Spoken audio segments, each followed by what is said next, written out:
What's up guys? This is Leander Gesha for Top Gear Philippines. And to my right is the new Suzuki XL7. This is one of Suzuki's newest offerings that it introduced alongside the Suzuki Espresso. One look will tell you what it's all about.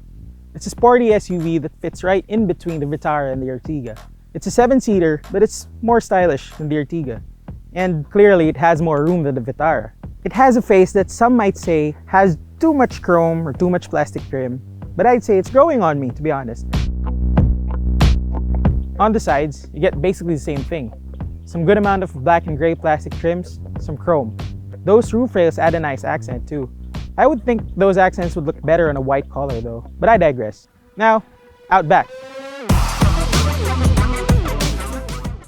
Looks familiar, doesn't it? This is basically the Ertiga, only with this part blacked out.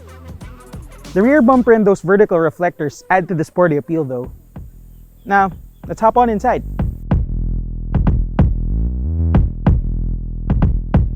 I have to say, it's very roomy in here. I underestimated this thing, but even with those bulky armrests in the third row, 2 of me can actually fit in there, while 3 of me wouldn't have any problems fitting in the second row. And speaking of the second row, the seats are slidable too, so that makes it better for the third row passengers.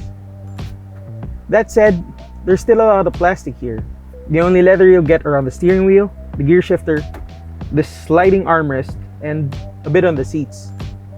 As for this one, I'm not really a fan of this carbon fiber themed plastic thing going on. But I do like this touchscreen display though. This is the 10-inch infotainment system that I wish the Espresso would have had. It has Apple CarPlay, Android Auto, and sound is pretty good too.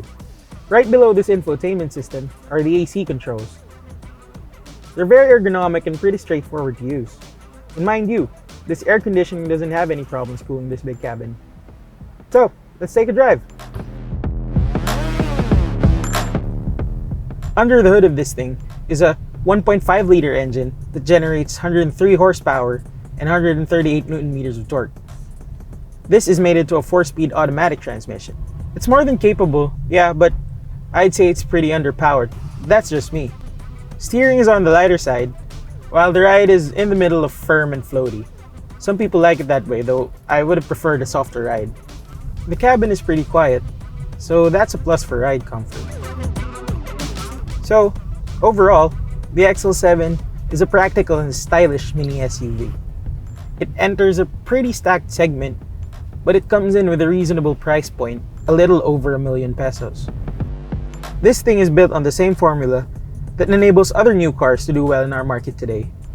But, as with Suzuki's other new offering, the Espresso, only time will tell if it'll actually succeed. Until then, this has been Leander Gesha for Top Gear Philippines, and we'll see you in the next one.